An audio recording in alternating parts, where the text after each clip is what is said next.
Ya, bahasa perintah Verdi Sambo kepada Richard Eliezer dalam pembunuhan Yosua Huta Barat kembali jadi hal yang disoroti dalam sidang hari ini. Pertanyaannya, apakah Sambo bisa terlepas dari tuduhan memerintahkan penembakan Yosua? Kita terhubung saat ini dengan ahli bahasa forensik dari Universitas Negeri Semarang, Subiantoro. Pak Subiantoro, apa kabar, Pak? Alhamdulillah, baik-baik. Terima Ye, kasih selamat sebelumnya sudah petang, bergabung Mas bersama kami. Iqbal. Ye. Iya, ini dari Richard Eliezer bilang menerima perintahnya adalah tembak Chat. Tapi dari Verdi Sambo bilang hanya hajar Chat. Anda menafsirkan bagaimana tuh? Ye. Dari aspek linguistik forensik, tentunya pemakaian bahasa itu tidak yang pertama mesti terpilih oleh pelakunya dan satu hal lagi yang perlu kita pertimbangkan adalah konteksnya. Konteks pemakaian itu, kalau kita perhatikan melalui berita-berita yang ada, FS mengatakan hajar. Tetapi kalau kita perhatikan kepada siapa dia berbicara, pada Eliezer yang saat itu situasinya, situasi saya kira kita bersama tahu situasinya tegang, di depannya ada orang yang dalam tanda petik sedang dihakimi oleh FS gitu ya. Mhm. Dan Eliezer membawa senjata waktu itu.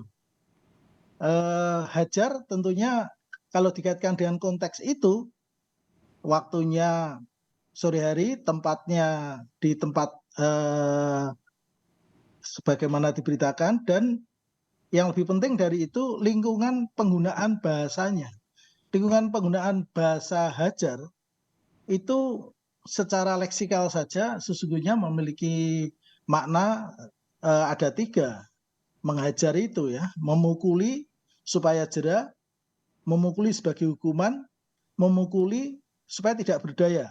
Tapi Mohon maaf Pak, lingkungan yang Anda maksud ini lingkungan TKP atau lingkungan sosial yang menjadi bagian dari kehidupannya Verdi Sambo dan juga Richard Eliezer sebagai anggota kepolisian? ya betul, tentunya ada dua hal.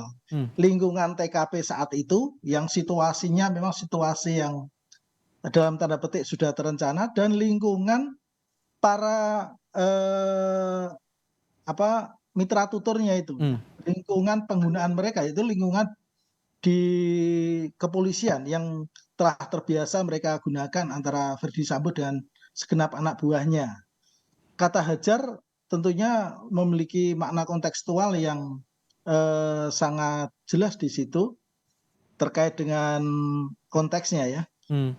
Satu sisi ada kepenuhan emosi, di satu sisi yang diperintah membawa senjata, kecuali kalau yang diperintah tangan kosong saja, itu menghajar pasti tidak bisa dimaknai yang lain, kecuali memukul gitu ya. Tapi kalau membawa senjata akan jadi lain.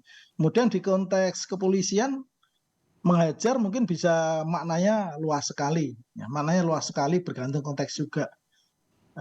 Itulah yang tentunya harus kita maknai secara lebih komprehensif sesuai dengan konteks pemakaian dari kata hajar itu. Nah, melihat konteks yang itu tadi yang terbilang tidak hanya satu, berarti bisa dikatakan perintahnya ini secara diksinya bersayap begitu maknanya, begitu Pak? Ya, tentunya bisa bersayap. Hmm. Pemakaian bahasa itu kalau sudah masuk ke konteks, itu menjadi bergantung pada yang menuturkan kata-kata itu, ya. Dan lawan tuturnya bisa memaknai sesuai dengan konteks yang ada. Eliezer yang diperintah oleh atasannya saat itu sedang membawa senjata, bahkan kalau menurut informasi sebelumnya senjatanya juga sudah diisi dengan peluru dengan jumlah tertentu. Nah, itu dia. Berarti kan tidak bisa terlepas konteksnya walaupun kemudian diksinya hanya hajar tidak langsung memerintahkan tembak, tapi bercermin dari peristiwa sebelum-sebelumnya, sebelum terjadi penembakan itu, ujung-ujungnya menembak juga begitu kan Pak? Ya, mungkin bisa saja dimaknai itu. Hmm.